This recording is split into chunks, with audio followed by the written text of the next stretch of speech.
Good afternoon and welcome to 365 Days of Amazing Stories with Theo Mayer, day 183, and I'm continuing stories from 1001 Arabian Nights.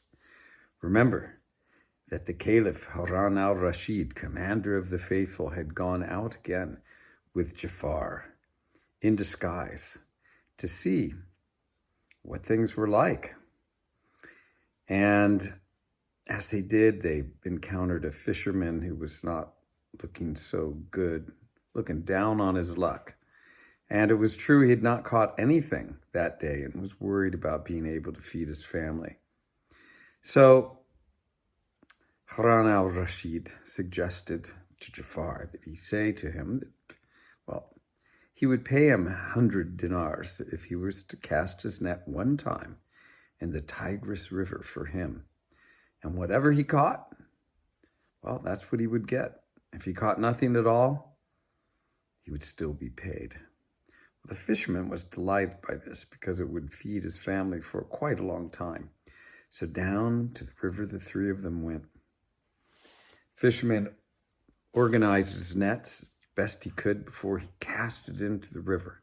When he pulled it in, there was obviously something huge he was pulling in because he had to struggle to get it into shore.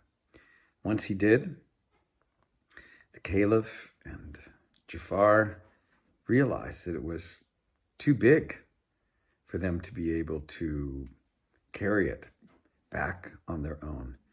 It was a big wooden crate-like thing. It kind of looked like a basket, but it was it was long and somewhat narrow, oval in shape, and had been carefully constructed. Now, Jafar was sent back and got men, and men came back from the palace, and this container was carried back. And once it was placed in a proper place, it was opened. And the Caliph was very surprised at what he saw when he opened it. For it was the body of a young woman, the prime of her life. Young, innocent looking, charming, well dressed. But the most amazing thing of all is it appeared that she still had life in her. Now, this container had been weighted so that it would drift down to the bottom of the river, but had not been weighted enough that it just had been above the bottom enough. It didn't sink and just stay in one place. It must have drifted. And the way it had been constructed, of the materials it had been made with, these materials had swelled to the point where it created a watertight container. Water did not get in. A little bit did, but not enough to fill the container with water. And as a result, this woman who was in there was still alive. It was as if, though, she was in a coma. Heart beating, breath shallow, intermittent. But life was still there. Houran al-Raschid felt many things when he saw this young woman. But as he thought about this, he became angry. For he thought, how is it that in my city, under my rule, something like this can take place, where a young, beautiful woman can be thrown into the river, alive? This is not okay. Well, of course, Houran al-Raschid did everything he could to bring this young woman into the best of care. He had the royal physicians called for. They immediately began to tend to her, treating her with ointments and herbs and vapors in order to try to revive her. Feeling her pulse, trying to figure out what calamity had befallen her, what illness she had, so that they could correct this illness, rebalance her physiology, and bring her back to life.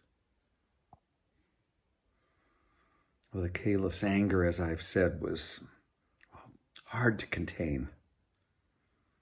And he shared his emotions, his feelings with Jafar. Jafar commiserated with him, understood completely why the caliph, Houran al-Raschid, commander of the faithful, would be as angry as he was. And then he turned to Jafar and said something that caught Jafar by surprise.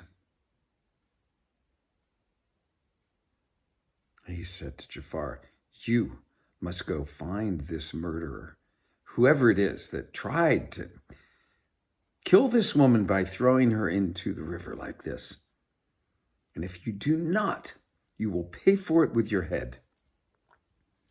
Jafar was startled. Jafar was the head vizier. He'd always been treated with great respect by the caliph. But the caliph was so overcome by anger that this is what he proclaimed. And his word was the truth. Jafar bent his head in acknowledgement and then, "Please, let me have 3 days." Houran al-Raschid replied, "Granted. Go then." And so Jafar made his way out of the palace, and directly he went to home. And he thought about this and was like, I don't know where to begin. I am not a solver of mysteries, of murders. I have no idea. He spent the first day at home and the second. And the third day,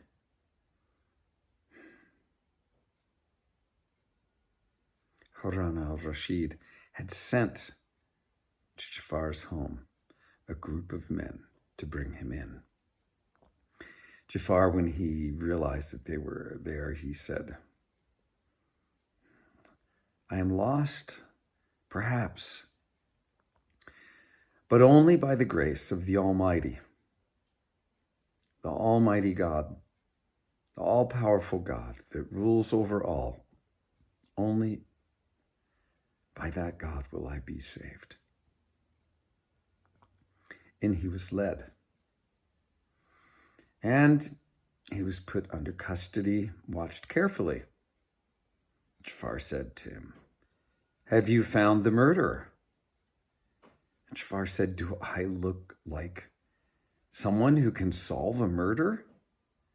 This only made the caliph more angry. And he said, "Not only am I going to hang you, but I'm going to hang 40 of your kinsmen as well. Tomorrow it shall be done." Well, the caliph, Houran al-Raschid, sent throughout the city callers, letting everyone know that the vizier, Jafar, was going to be hung with 40 of his kinsmen. Now, rumors quickly spread as to why. Everyone had heard by now, as word spreads, that this woman had been found in the river in a container. And because Jafar was not able to find the murderer, he would have to pay for it with his life. Now, Jafar had thought about going to the prison and pulling out one of the men that was there and accusing that man of this hedonous act. But he thought, well, then the blood of that murder will be on me. No, I cannot do that. And so he had come in honestly, unable to even begin to think of how to solve this mystery. Well, the next day dawned, and out to the hangman's noose, Jafar was led with 40 of his kinsmen. Now, all were waiting for Houran al-Raschid from a balcony that overlooked the square where the hangman's nooses had been set. All were waiting for him to drop the handkerchief, which was the sign for those men to be hung. But Houran al-Raschid waited. And as he did, a young man came forth out into the middle of the courtyard, calling out, "Do not hang Jafar." And he went to Jafar and he spoke, but loudly enough that all could hear. "It is not Jafar who has anything to do with this. I am the murderer. I set that woman into that container and put her in the river in hopes that she would die. It is I. Let me hang for this hedonous act. Let me hang for what has been done. But spare this man. It is not him that deserves to die." No sooner had he finished when an old man called out from the crowd, "No, it is I." Now everyone had been called to come to see Jafar hung. Many people had come out. They'd come out in hopes that something miraculous would happen because Jafar was well loved in the entire city. Everyone loved Jafar. He always did his best to take care of the people.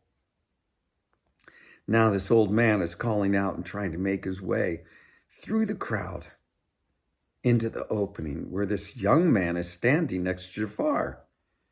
And once he gets into the open, he calls out, "It was I. It was I who murdered that young woman. It was I that put her into that tomb-like structure and threw her into the river.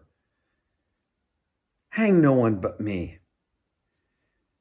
He went over to Jafar and the young man, and he turned to the young man. He said, "Young man, you have your life ahead of you. Do not do this. Let me hang. Let me hang for this, not you."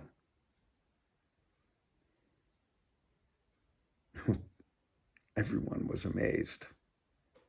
Not just one person had confessed to this deed, but two. We will leave the story there as Scheherazade did as well. We need to find out what happens next. Okay, thanks for joining, and I hope you enjoyed.